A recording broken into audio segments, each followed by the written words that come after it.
If you're ever venturing through the old, winding roads of Vermont, deep within the shadows of the Green Mountains, and you stumble upon a sign for the Silent Pages Library, you better just keep on driving. Seriously, just keep going, because something profoundly, terribly wrong lurks within its ancient walls, a presence that seeks to ensnare and consume, and the last thing I would ever want is for more innocent people to simply disappear, swallowed by its silent depths. I started working at the Silent Pages Library just 2 weeks ago. It wasn't a dream job by any stretch of the imagination. Primarily the night shift at the main desk, checking books in and out, diligently sorting returns, and performing some light inventory in the cavernous back stacks. Despite the seemingly mundane tasks, I genuinely appreciated the profound peace and quiet. As a little-known, somewhat dilapidated library, nestled precariously on an isolated mountain pass, it afforded me ample time to indulge in my passion for reading and to immerse myself in complex puzzle games on the archaic desktop computer. It also helped that the head librarian, Mrs. Gable, seemed unconcerned with my past. I was just a college dropout with a few overdue fines from my rebellious youth. But from the very first day, an unsettling feeling crept over me, a gnawing sense that something was irrevocably off. For one, there was the pervasive, sickening smell. When the wind shifted, an oppressive odor permeated the entire building, a horrifying blend of old, decaying paper mixed with something distinctly metallic, like stale, dried copper. I instinctively rushed to close every window, but even then, the nauseating scent lingered, seeping insidiously through the ancient, creaking ventilation system. The library is surrounded by an incredibly dense, primordial forest, so I initially rationalized it as the natural decay of fallen leaves, or perhaps the pungent musk of some large feral creature nearby. Yet, whatever its source, it was profoundly unsettling. The other peculiar detail that immediately caught my attention was the bizarre nature of some of the bookshelves. Rather than holding books, sections of them appeared to be completely devoid of shelves, replaced by seamless wooden panels that blended perfectly with the surrounding structure. It looked intentional. I could discern the faint lines in the dark wood, the ghost-like outlines where shelves had once undeniably been, now meticulously concealed. When I tentatively inquired about this anomaly to Mrs. Gable, she offered a strangely vague explanation, stating that some patrons requested private study nooks and that these areas were in high demand. She provided no further elaboration, and honestly, a prickle of fear prevented me from pressing her any further on the subject. However, things escalated from merely strange to downright chilling the moment Mrs. Gable departed for the night. As I settled into my routine at the main desk, an elderly man unexpectedly emerged from the staff entrance, a door usually reserved for employees. He appeared to be in his early 70s, perhaps, with wispy white hair that framed a surprisingly striking pair of vibrant blue eyes. The instant he stepped into the main hall, he meticulously secured the staff door behind him with a heavy clanking chain and an equally robust padlock. "Mrs. Gable left, right?" he inquired, his voice a dry, raspy whisper that seemed to carry an ancient weariness. "Yes," I replied, my voice betraying a hint of confusion. Who are you?" He introduced himself as Mr. Abernathy. He claimed to have worked there for countless decades, diligently managing the dusty archives in the deepest, most secluded levels of the library. After a few minutes of strained, polite small talk, he suddenly approached the counter, leaning in conspiratorially, and lowered his voice even further. "I want to make absolutely sure you're safe around here," he whispered, his eyes nervously darting back towards the heavily secured staff door. "So I need you to listen to me closely, okay?" My heart plummeted, a cold dread washing over me. Okay?" I managed to stammer. "Whatever you do, don't ask questions. Just check books in, check them out, and for the love of all that is holy, mind your own business. Do that, and then you'll be fine." My stomach did a nervous flip, a knot tightening in my gut. All right, so it was clearly that kind of library, probably a hub for all sorts of illicit dealings, perhaps even darker activities, being conducted right under our crumbling roof. What if the authorities come? I ventured, a tremor in my voice. Will I be implicated too? He gave me a blank, unreadable stare. The authorities, he scoffed, a faint, almost imperceptible tremor running through his body. Say they find evidence of forbidden activity in one of the private study nooks. Will that get me in trouble? I already have those overdue fines on my record and truly cannot afford any more legal complications. He merely shook his head, a dismissive gesture. Don't worry about the authorities. They already know. Just don't ask questions. And whatever you do, don't make eye contact or look at their faces for too long when they come to the desk. I swallowed hard, my mouth suddenly dry. They don't want witnesses, I silently concluded. They don't want me to be able to pick them out of a lineup, should it ever come to that. Okay, I won't ask questions, and I won't look at them for too long. Got it. He offered a thin, almost relieved smile. You have nothing to worry about. As it terrifyingly turned out, however, I had everything to worry about. That very night, I checked in 3 peculiar individuals. They were almost like grotesque caricatures. A tall, imposing figure, in a wide-brimmed hat, straight out of a 1940s detective novel, its brim casting an impenetrable shadow. A woman draped entirely in a heavy, high-collared velvet cloak, wearing a thick, opaque veil that completely obscured her face, and a gaunt young person, enveloped in a dark, oversized scarf that covered everything from their chin to their forehead, emanating a faint, unsettling scent of dry leaves and something vaguely metallic. But I diligently heeded Mr. Abernathy's cryptic warning. I didn't ask questions. I didn't even dare to ask the questions I absolutely should have been asking, like when the cloaked woman brazenly attempted to check out a book that was unequivocally labeled restricted, do not remove. I kept repeating the mantra, don't ask questions, and you'll be fine. And I kept my eyes rigidly glued to the computer screen, never even daring to glance up at their concealed faces. When midnight finally struck, I foolishly assumed the remainder of the night would be smooth sailing. On this desolate mountain pass, it was highly improbable that anyone else would venture out seeking knowledge. I pulled up my favorite logic puzzle game and played some calming classical music softly on my phone. My brief period of tranquility, however, was violently interrupted by a loud resonant thud emanating from deeper within the library. It was precisely 2 a.m. I instinctively glanced up to see the man in the wide-brimmed hat standing silently at the counter, his elongated shadow stretching menacingly behind him. Confound it. I knew I should have locked the main doors after the last patron. I swallowed hard, a lump forming in my throat, and kept my eyes fixed on the comforting glow of the computer screen as he approached. "Can I help you?" I asked, my voice a thin thread, watching his form in my peripheral vision. "Do you have any new atlases for purchase?" he asked, his voice a low, gravelly rumble. I froze. Atlases? At 2 a.m.? My mind instantly conjured a chilling image of him meticulously plotting a route to some remote, forgotten place, or perhaps a clandestine location where unspeakable things were meticulously buried. No, we don't have any atlases for sale," I managed to articulate, my eyes still stubbornly fixed on the computer screen. "Can you just check in the restricted archives, please?" he persisted, his voice taking on an unmistakable edge of impatience, a low, demanding growl. I swallowed again, my throat parched. I absolutely, unequivocally did not want to go check. The instant I turned my back, he could do anything, but refusing him was just as dangerous, if not worse. It might provoke him, make him truly, horrifyingly angry. I sat there paralyzed, staring at the puzzle game on the screen, desperately weighing my rapidly dwindling options, all while paying excruciatingly close attention to him out of the corner of my eye. And that's when I saw it. There was something profoundly off about this individual.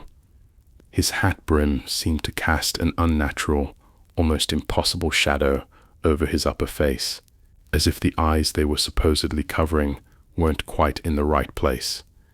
And not only that, but I couldn't discern the slightest hint of a bridge of his nose above the hat, or the natural contours of his brow. Everything above the lower part of his face was disturbingly flat and smooth, like a crudely molded mask, as if he possessed no forehead whatsoever, just a blank, featureless expanse. "Can you check in the restricted archives, please?" he demanded again, his voice now laced with undisguised annoyance, bordering on outright fury. "Yes, sure," I blurted out, my voice a mere whisper. I practically sprung out of my seat and ducked into the small staff office nestled behind the main desk. I quickly glanced over my shoulder, a surge of adrenaline propelling me forward to ensure he wasn't following me. He wasn't. For a fleeting moment, I considered simply remaining there, cowering in the office until dawn, until I heard his voice, chillingly closer now, calling out to me again. "Did you find them?" He sounded truly terrifyingly angry. Thankfully, I managed to locate a couple of dust-covered, incredibly old atlases in a locked cabinet adjacent to some other obscure cartography. I snatched them, my hands trembling, and thrust them towards him. I kept my eyes rigidly trained on the scuffed floor the entire time, refusing to meet his gaze. "Thank you," he rumbled, sounding remarkably pleased, and that was it. He simply turned and walked away. The instant the main doors swung shut behind him, I sprang into action, rushing over and locking them with a satisfying thunk. I frantically pulled the blinds down over the tall arched windows, plunging the lobby into a comforting semi-darkness, and then collapsed back into my chair at the front desk. My heart was hammering a furious rhythm against my ribs, a drumbeat of pure terror. All I could vividly picture was the strange, flat, disturbing shape of his upper face, and as I sat there trembling, a horrifying realization dawned on me. All three guests I had checked in since the start of my shift, the hat man, the cloaked woman, the scarf person, they all had something covering their face or head. It was as if they all had something crucial, something deeply disturbing to conceal. Morning could not come soon enough. The moment Mrs. Gable arrived for the day shift, I practically bolted out of there, fleeing the library as if my life depended on it. I floored the accelerator all the way back to my tiny, cramped apartment and plunged into a deep, dream-haunted sleep that lasted for what felt like an eternity. I was plagued by nightmares all night long, vivid, terrifying visions of faceless people and shifting, predatory shadows lurking just beyond the periphery of my vision. Then, inevitably, it was time to return to the library for night number 2. Thankfully, it proved to be a significantly quieter night, although the open sign glowed brightly, almost defiantly. In the oppressive darkness, not a single soul checked in during my entire shift. They must have all arrived earlier, during the day, so I meticulously locked the main door, brewed myself a comforting cup of herbal tea, and settled in to enjoy some uninterrupted reading in the blessed quiet. Unfortunately, the quiet didn't last for long. Around the stroke of midnight, I heard another loud thump, this time emanating from the rare books section. I threw my book down, my heart instantly leaping into my throat, and sprinted over to the security monitor. The door to the ancient scrolls chamber, a room usually locked tighter than a drum and guarded by archaic spells, was now slightly ajar. I frantically scanned the other monitors. Nobody appeared to be lurking outside. The main reading room and the long, silent hallways were eerily empty. The chamber itself was shrouded in darkness. None of the lights were on. I walked over to the computer and pulled up the chamber's log. To my profound surprise and growing unease, no one had booked it for tonight. Should I venture out and close the door? I hesitated, my mind racing. It was late.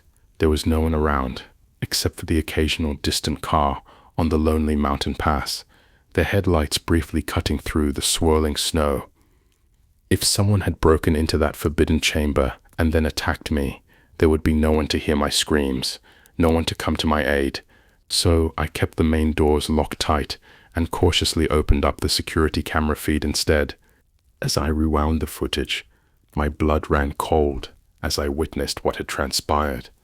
The chamber door had slowly, silently opened, and then a figure had glided out of it.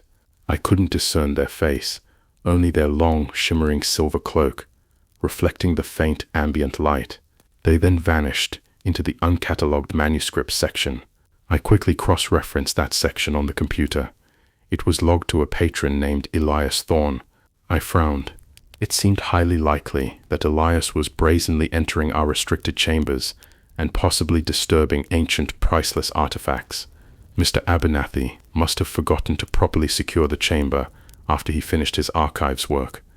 I sighed, a wave of resignation washing over me, opened the staff door, and began walking slowly towards the open chamber.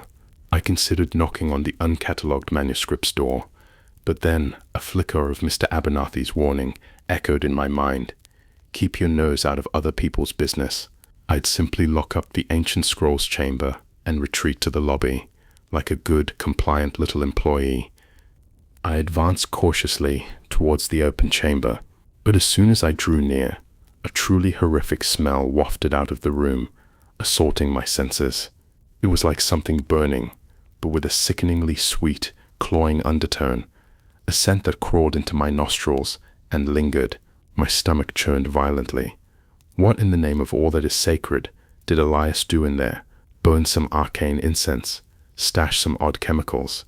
I reached tentatively into the suffocating darkness of the room. Bracing myself for whatever horrors lay within, I flicked on the light. The room appeared normal. The ancient scrolls were meticulously arranged. The velvet cushions on the reading chairs were undisturbed, unblemished. But the smell only intensified, growing stronger, more potent, more nauseating. I instinctively pinched my nose as I frantically glanced around, feeling a wave of overwhelming nausea wash over me. And then I saw it. There was something on the polished wooden floor, just barely poking out from under one of the low reading tables. What is that? It was a disturbing grayish-green hue and intricately folded over itself. It looked like a discarded leathery piece of parchment that had been bunched up on the other side. But all our parchment was brittle and yellowed with the passage of countless centuries. I took a hesitant step into the room, my heart hammering a frantic rhythm against my ribs. "Hello?" I called out, my voice barely a squeak. Nothing. The smell, already unbearable, grew even worse as I approached the table. Nausea threatened to overwhelm me, forcing me to swallow down the insistent urge to vomit.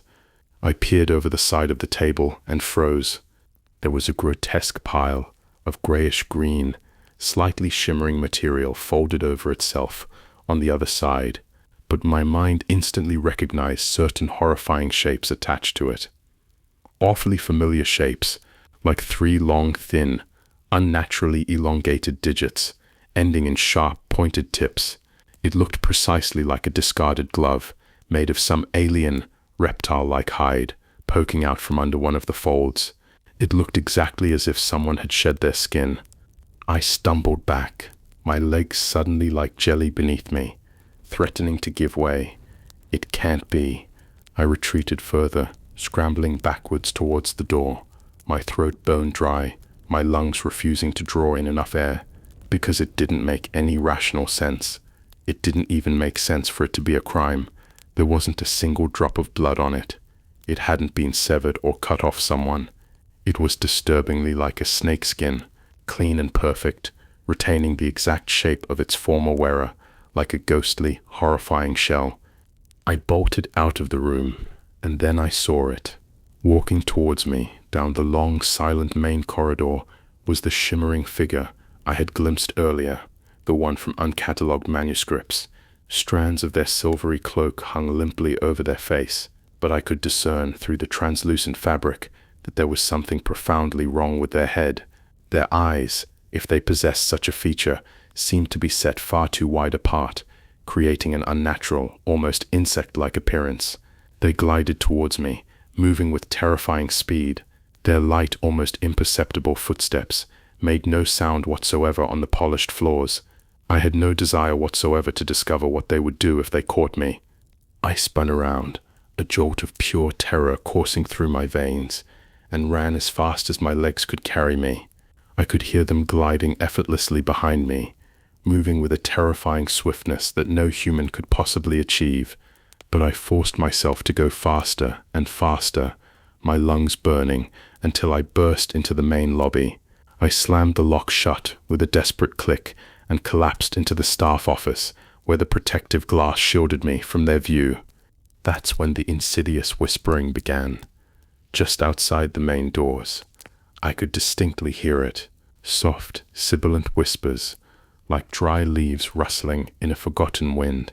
The source of the sound shifted constantly as they circled the entire lobby area, meticulously searching for a way in. I heard it at the main doors, then at the back staff entrance, then through the high arched windows, where their distorted shadows flickered, then back at the front door, their movements unnervingly fluid. This terrifying ordeal continued for what felt like an agonizing hour. Finally, mercifully, the whispering faded, but I didn't dare move. I stayed there, huddled in the staff office, paralyzed by fear, until the first faint rays of dawn broke through the oppressive darkness. The moment Mrs. Gable arrived, I booked it out of there as fast as my trembling legs could carry me. I desperately wanted to quit, but I was trapped. Without this job, I'd be on the streets. I had no choice but to go back. When I arrived for my next shift, however, I pulled Mr. Abernathy aside, my voice trembling, and recounted every terrifying detail of what I had seen. I implored him, again and again, if my life was truly in danger. I demanded to know what in the absolute world was going on in this place, if other unsuspecting people were in danger too. I promise you, he said, his surprisingly calm blue eyes gazing steadily into mine, an unnerving placidness in his demeanor. As long as you mind your own business, you'll be safe.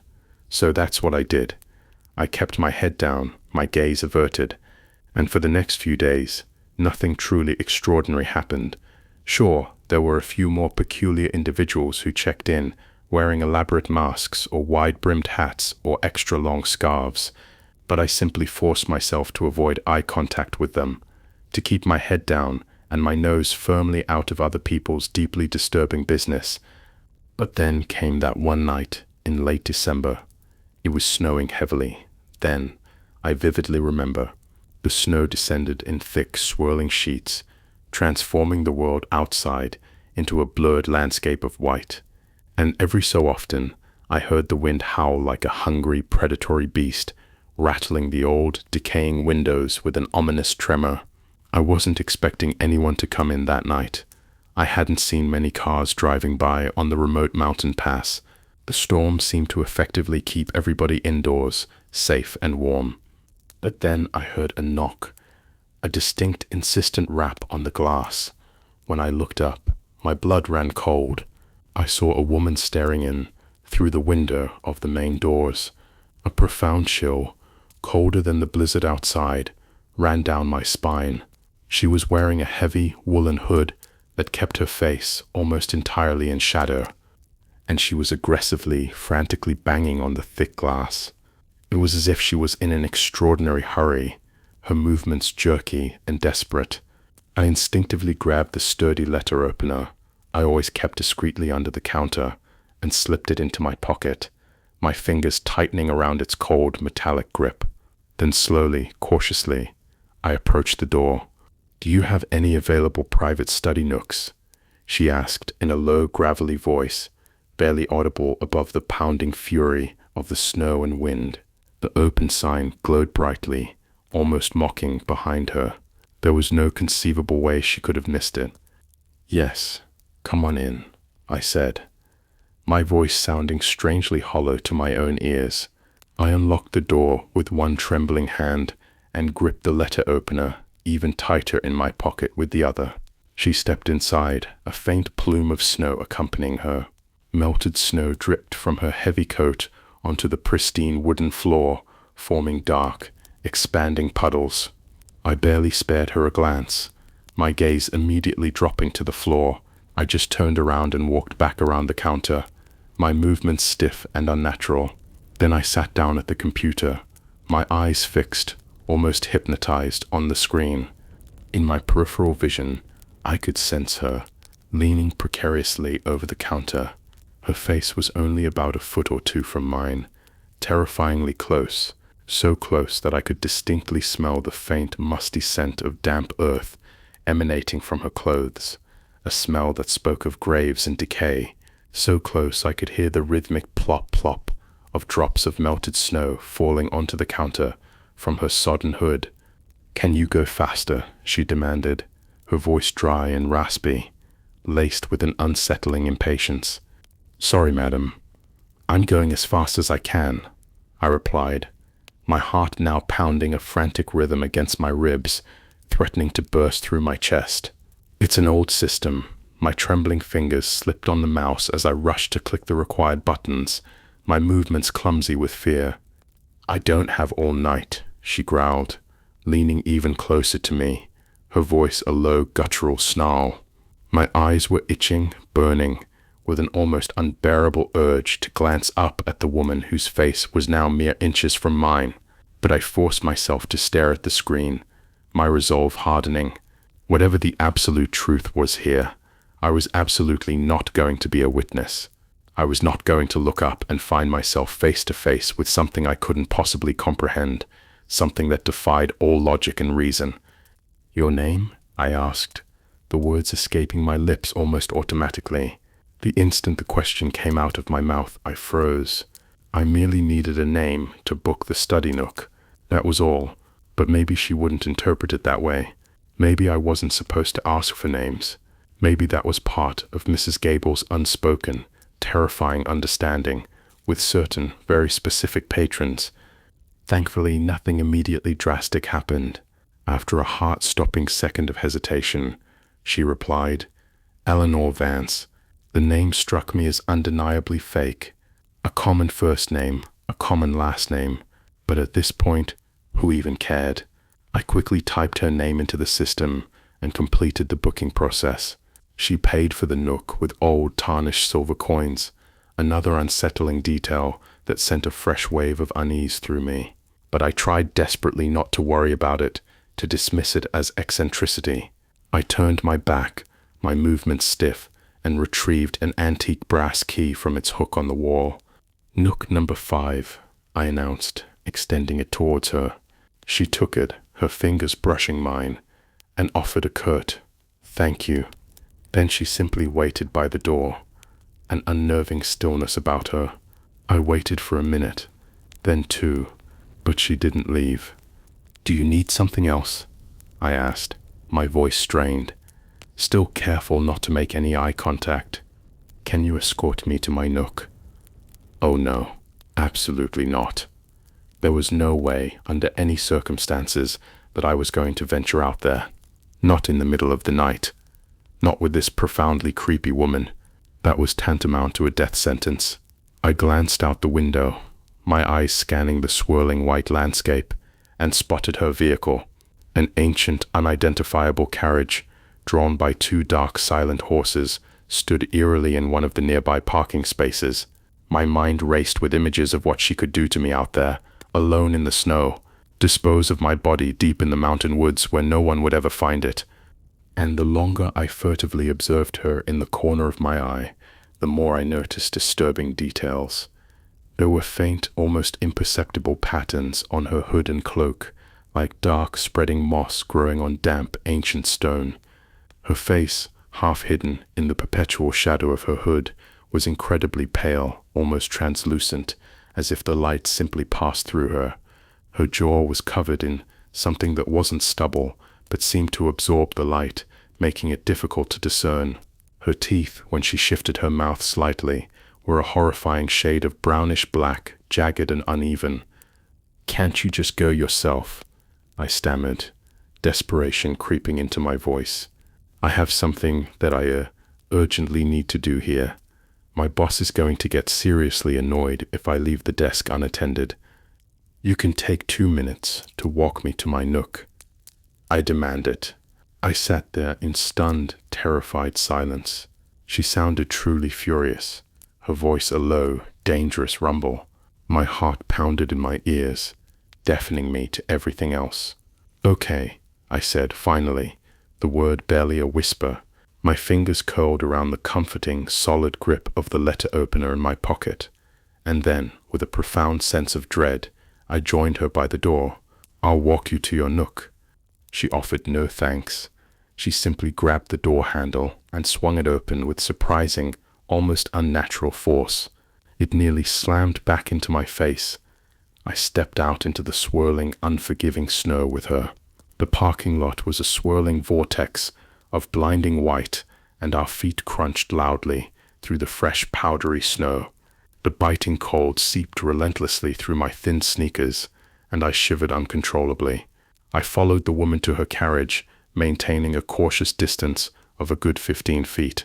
She pulled open the rear door, and I held my breath, bracing myself, but thankfully there was only a large, antique leather satchel inside.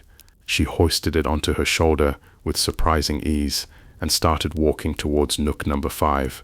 I trailed behind her at a respectful distance, staying several feet away, my eyes fixated on her as she fidgeted awkwardly with the brass key. "You got a lot of other people staying here right now?" she asked, her voice casual as she slid the key into the lock, a peculiar lingering movement. "Some," I replied, my voice hoarse. "Not great weather for it." "It'll be clear by morning," she said, her voice oddly confident, almost smug. "It always is after a good hunt." "This is taking an eternity," I thought to myself, a fresh wave of unease washing over me. That's when I instinctively looked down at her hands and noticed, with a jolt of alarm, that she wasn't truly attempting to gain entry into a nook. She was simply inserting the key, pausing for an unnaturally long moment, and then meticulously pulling it out again, over and over again. She was stalling for time. She was deliberately keeping me here for some unknown, terrifying purpose. I wrenched my gaze up from her unsettling hands, just in time to catch her staring directly at me. Her dark, almost black eyes were intense, utterly devoid of warmth, meticulously studying my every tremor, my every fear. I wanted to run away. Every fiber of my being screamed to escape, to flee this horrifying encounter. But the woman exuded a strange, coiled strength, an unnatural power, and despite her seemingly thin frame, I gravely doubted I could outrun her. I had never been much of a runner. I subtly slipped my hand into my pocket, curling my fingers around the familiar, comforting hilt of the letter opener. "Do you need help getting into your nook?" I asked, my voice tight. She slowly, deliberately shook her head. "I'm going to go back to the front desk now," I announced, taking a decisive step back, my heart pounding in my ears. The instant those words left my lips, she froze. Her eyes widened, a chilling intensity in her gaze as she stared at me. Slowly, she shook her head, her lips stretching into a grimace that revealed her brownish black teeth, jagged and unsettling. "Don't go," she growled, her voice barely audible above the relentless howl of the wind. "Stay exactly where you are." I finally leapt into action, my survival instinct kicking in. I whipped the letter opener out of my pocket, the cold steel glinting faintly in the dim light, and held it firmly in front of me, pointing it directly at her chest. "Don't get any closer." My finger hovered over the imaginary trigger, and then I heard it. Someone was humming. Behind me, somewhere in the swirling, blinding snow.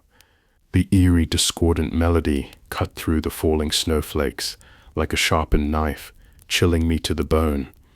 It was the same unsettling tune I had heard whispered just a few days ago, when I had foolishly believed I was alone in the vast, silent library. "I'm sorry," the woman said quietly, her dark eyes still locked on mine, a strange, almost regretful expression on her face. "But I needed bait." I stared at her, my mind reeling, utterly unable to process the implications of her words. "Bait?" I took a stumbling step back, my legs suddenly weak. The humming grew louder, closer, more insistent. I whipped around, my head snapping to the side. Through the swirling snow, I could faintly discern a tall, slender figure walking through the parking lot, barely illuminated by the flickering, weak glow of the distant street lamp. The letter opener slipped from my trembling hands and clattered uselessly to the snow-covered ground. Then I turned and ran, faster than I ever thought possible, towards the sanctuary of the lobby.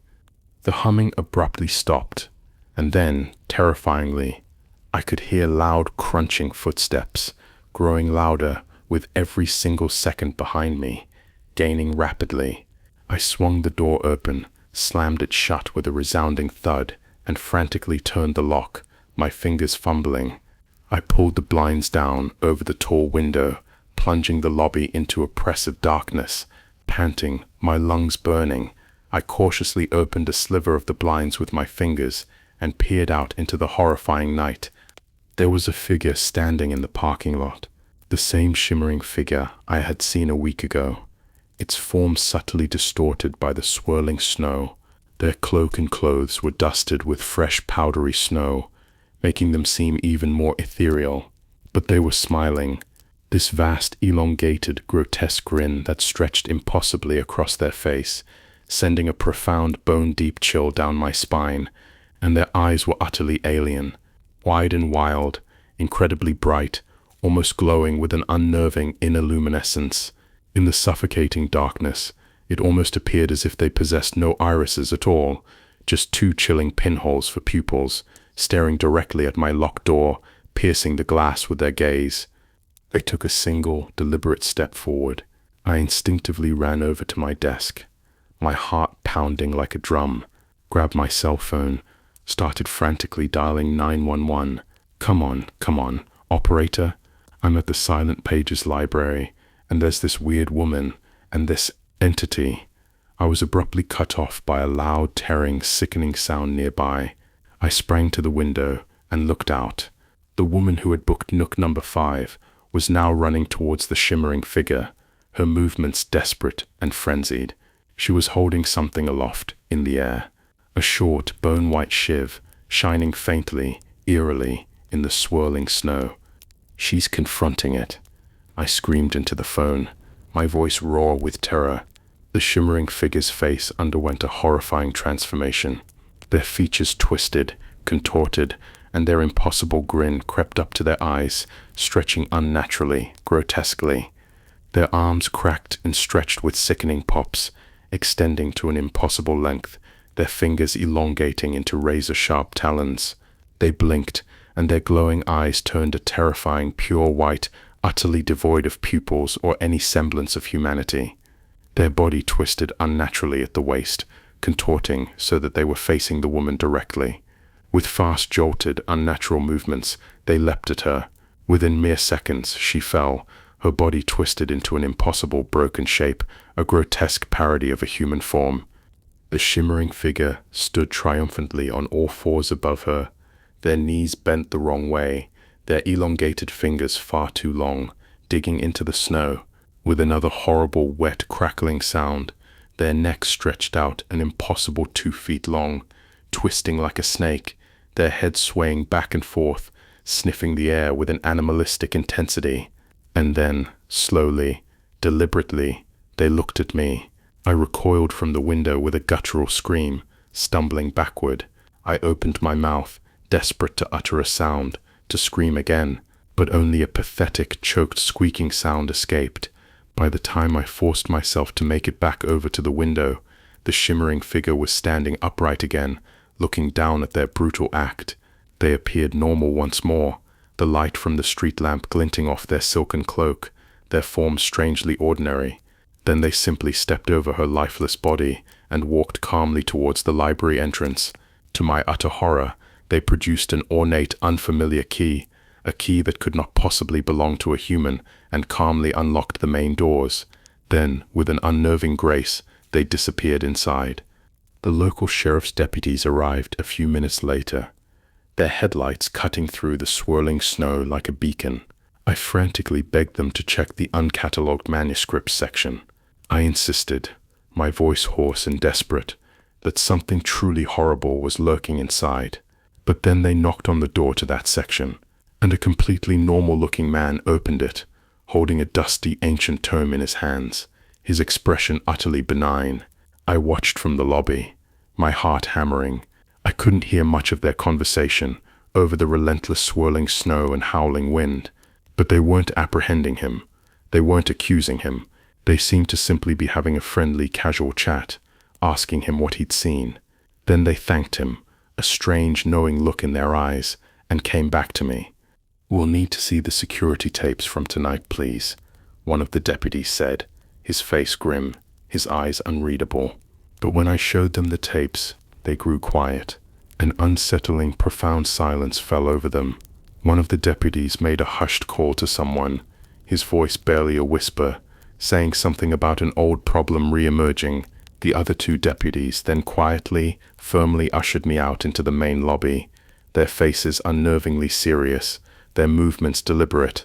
They told me not to leave as they talked among themselves in hushed, urgent voices in the corner of the room, their glances frequently darting towards me. Then, finally, they approached. "You didn't see anything tonight," one of the deputies said, leaning in close, his voice low and firm, almost a command. "You got that?" "But what about?"